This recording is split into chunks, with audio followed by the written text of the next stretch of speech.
मैंने मना किया था ना, तो फिर तुम इस पार्टी में कैसे आ गए? अभय, ये पार्टी तुम जैसे मामूली सेल्समैन के लिए नहीं है। यहाँ शहर के बड़े बड़े क्लाइंट्स हैं। कोई तुमसे बात करना तो दूर, तुम्हारी तरफ देखेगा भी नहीं। इससे पहले कोई तुम्हें धक्के मार के यहाँ से निकाल दे, खुद यहाँ से चले जाओ, समझे?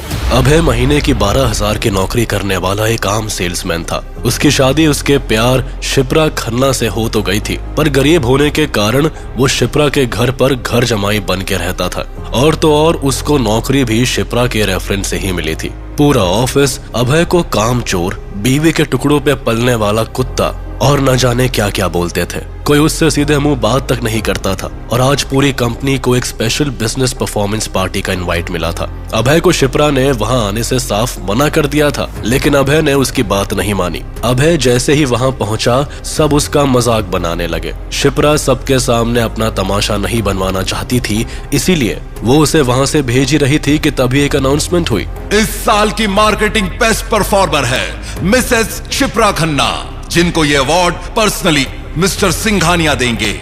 ये सुनते ही पूरा ऑडिटोरियम ताली की गड़गड़ाहट से गूंज उठा। ये अवार्ड शिप्रा के लिए बहुत स्पेशल था, क्योंकि इसे देने के लिए शहर के नामी रईस और सबसे बड़े इंडस्ट्रियलिस्ट सिंघानिया ग्रुप के चेयरमैन वहां आने वाले थे। आज तक किसी को भी सिंघानिया ग्रुप के चेयरमैन से मिलने का मौका ही नहीं मिला। बड़े बड़े बिजनेसमैन भी उनकी अपॉइंटमेंट के लिए तरस जाते थे, इसीलिए सब उनको देखने के लिए बेताब थे, खासकर शिप्रा। शिप्रा मिस्टर सिंघानिया से मिलने का वेट ही कर रही थी, तभी अभय वहां आ गया और उसने शिप्रा को गले लगा लिया और बोला, मैंने कितने टाइम से इस दिन का इंतजार किया है। I am so happy for you Shipra. आज देखना तुम्हारे सारे सपने पूरे हो जाएंगे, सारे। अभय की इस हरकत से शिप्रा का गुस्सा 7वें आसमान पर चढ़ गया और उसे दूर धक्का मारते हुए वो बोली, हाँ, मेरे सपने तो सच होंगे ही, क्योंकि आज फाइनली मैं तुम जैसे निकम्मे और नाकारा पति को छोड़ दूंगी। ऐसा बोल के शिप्रा ने अभय को अपने फोन में डिवोर्स पेपर्स दिखाए और साथ ही साथ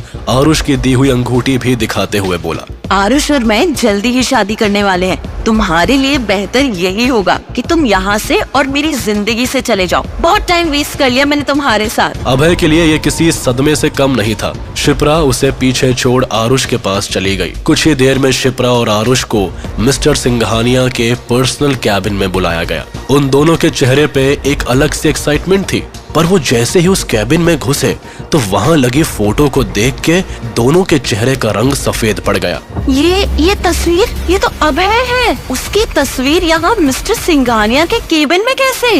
आखिर क्यों थी गरीब अभय की तस्वीर सिंघानिया ग्रुप के चेयरमैन के कमरे में?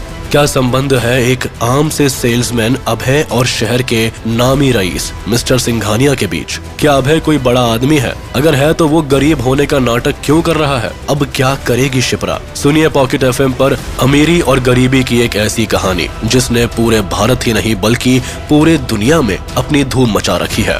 सुनिए mister Amirzada. Download pocket FM now.